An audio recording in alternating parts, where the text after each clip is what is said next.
let's talk about the WWE and another episode of State of WWE. I want to start off by asking you a question. Is Jey Uso turning heel? I think so. First of all, screw you, Raj. Oh. Screw you, Punk. Because the SNL just come back against CM Punk last night. Yeah. That was like, what the hell are you doing? He got him. Screw CM Punk. I think the whole episode of Raw was pretty much based around Jey Uso turning on Jimmy and then having backstage interactions. I do think that one of them might turn heel at this point. It has to be what's called Jay, right? Because it doesn't make sense making Jimmy heel again. It doesn't. We already been through that. 100%.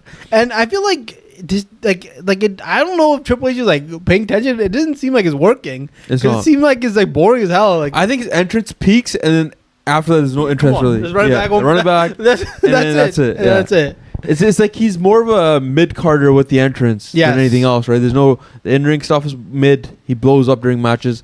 100%. His promos aren't that great anymore. Like, his promo during the Bloodline era was great because he had, like, something...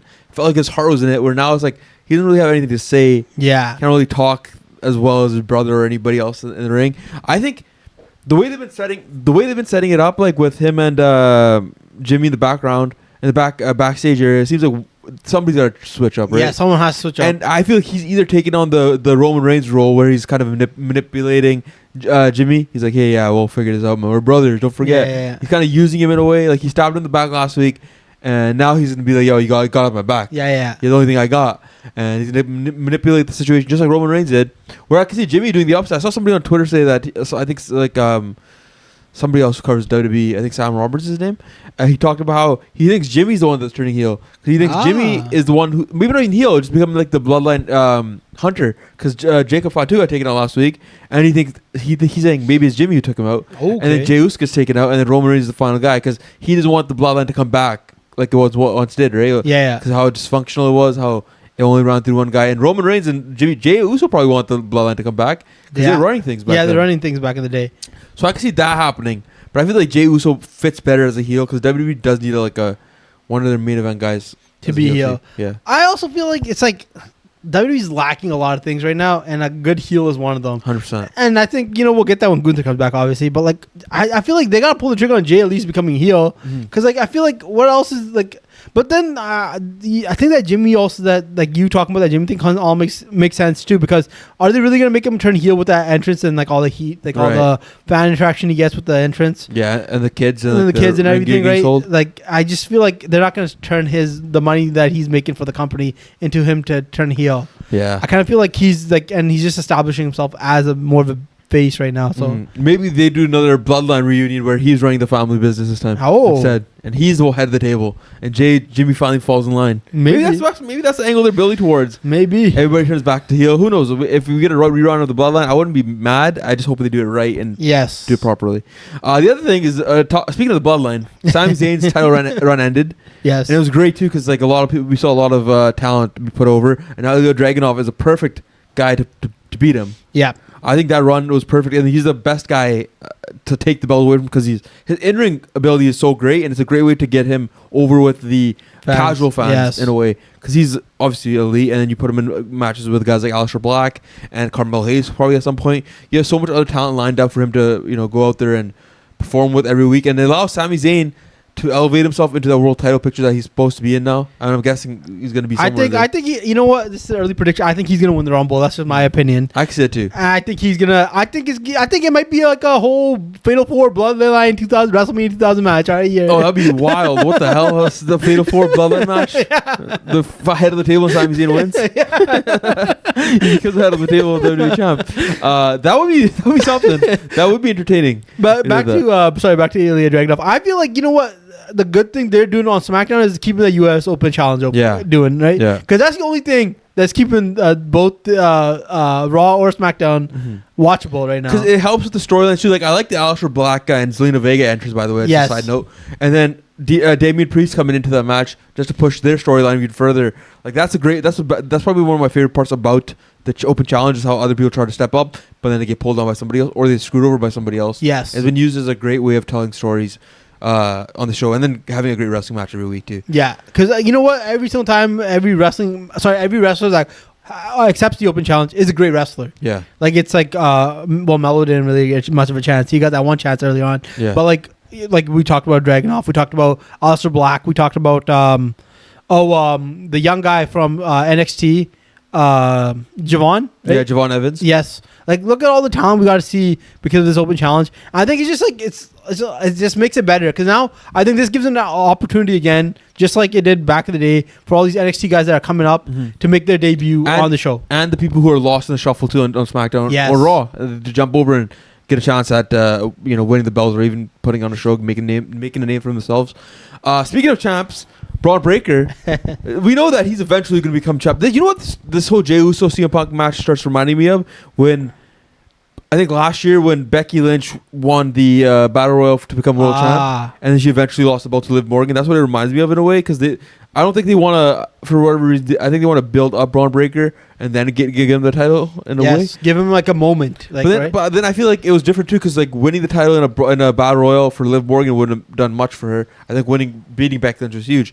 I think Braun Breaker just giving him that match straight up against CM Punk would have been better. Like, why not have him dominate that Battle Royal last week and then have him have that one-on-one match with CM Punk? It would have been way better. I think they're just delaying the inevitable of him being a champ. Nah, they got to prove to you, Sataj, and the other viewers that this Jey Uso thing's gonna work out. All right, they can't die on that hill now. Wait till Jey Uso takes out Braun Breaker and everybody's cheering for Braun Breaker to smoke him. That's what's gonna happen. It's gonna be Braun Breaker versus Jey Uso, and everybody's gonna be waiting for the spear to hit. Everybody's gonna be going nuts when Braun Breaker wins. They're gonna be so happy about it. It's just different. That match with LA Knight was pretty good too. When he's like I was like, what? I'm like this guy just did, like he's main event. He is that spot where LA Knight does the little elbow and he jumps up and then he does a kip up and then he just hits from the spear. Yeah, that like one sequence is so nice. Even though it's timed to look kind of weird, but it was a pretty nice spot. It was a nice spot. But see, that's what I mean. Like, but I feel like having him become the world title.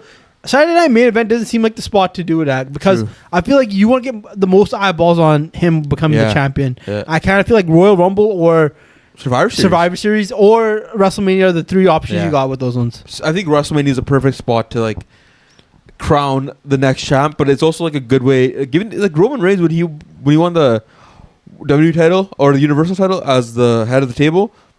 It was on like a random B level pay-per-view, right? Yes. I mean, I know he's already established, but I think Braun Breaker is like at the same level in a way, where he's pretty much on the rise now. Yes. And I think you could still give him that win at Survivor Series or even Royal Rumble, and then have him defend it at WrestleMania in a different way. I feel like Triple H is treating him like Batista right now. You know, like he's trying to make him like win at the biggest stage and like trying to be like CM Punk or like someone like that. Like he's trying to be someone like see, I'm probably sure. I feel like CM Punk's gonna win this belt and hold it all the way till WrestleMania. I wouldn't mind a CM Punk run though. I wouldn't mind Jey Uso run all day. Because like who else are you gonna give the title to? Like that does CM Punk having a title just seems like it's just for the best right now. Yeah, I think it's I think it's a good spot to go to our next topic, the state of the WWE right now. SmackDown and Raw being kind of stale, and I think CM Punk winning the championship would be nice, because I think people would love to see that for at least the next few months. Because right now the WWE is focused on one thing, that's John Cena's retirement tour. Yes, right? And we have 4 more appearances, I think 4 more matches maybe. Yes, and that's all that's going to matter. I think the rest of the year. Survivor Series, we'll see what the plan is. Who knows? I really don't know what the hell's going on.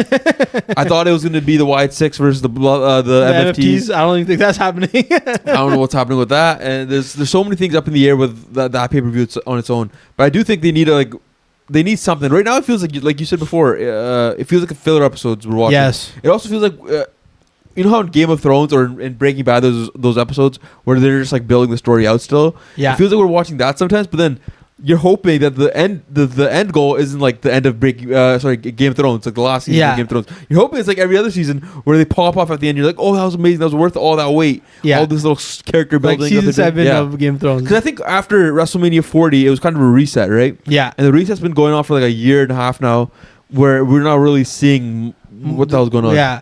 You know what though? I think this is my prediction. I think Drew McIntyre is going to beat Cody Rhodes for the title on that Saturday Night Main Event, and I think they're going to do the same thing over again. They're going to have Randy Orton. I think Randy Orton's going to come in, screw him over. Yeah. I think we're going to have a Randy Orton Cody Rhodes feud, and then we're gonna have Cody Rhodes like win the Elimination Chamber and then wrestle whoever the WWE champion is at WrestleMania, and then have a moment there. I kind of feel like that's what they're building towards with SmackDown. And then for Raw, I just like, it's Braun Breaker or nothing at this point, right? Because like it makes no sense to have Jey Uso go on like a 7-month, 8-month run with the title, and then just be like, hey, I'm wrestling Roman Reigns, and he's gonna win the title now at WrestleMania or something. Like I that. think CM Punk makes most sense, and if CM Punk wins, it also makes more sense why LA Knight didn't get a chance, because putting CM Punk over LA Knight would have sucked. Nobody wants to see that, but I think people will be okay with Jey Uso losing to CM Punk. Nobody would really care too much about that. I think it also, if Jey Uso does lose, it helps his storyline of being like becoming a heel eventually.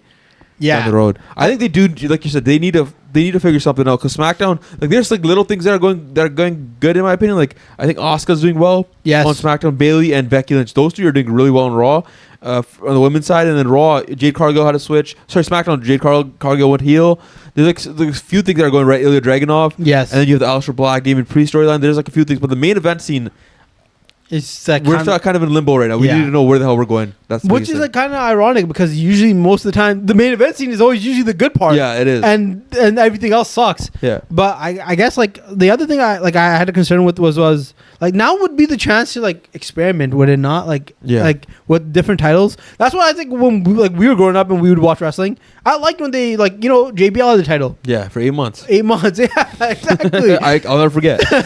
Yeah, Eddie Guerrero had the title. Like nobody thought Eddie Guerrero was gonna be like that big of a star. Yeah. Like, and then like Batista, Edge, and all these guys would like it would be passed around. It wouldn't be just like one guy for like 9 months with the title. And I kind of feel like it makes sense when you're trying to establish your main guy. Like when they were establishing Cody Rhodes on his first run, him having the long run made sense. Yes, because they're trying to be like, this is our guy, right? But now that he's already done that run, he could drop the belt at any time. It won't be a big deal. Exactly. Because John Cena dropped the belt like 50 times after his first or second run, right? Yeah. How else did he become 17 world title champ if he didn't drop the title like every other week? Like, I think it just it's just better for the storyline, because it keeps us on our toes. Yeah. And it keeps just like everything going, like the fact that like not to shit on it, like WrestlePalooza, like they didn't pull the trigger on Drew McIntyre winning. Then I feel like this is like that was a downfall of what's going on now. Yeah, 100%. Well, that does it for this video. Like, subscribe, leave a comment, and we'll see you in the next one. Peace.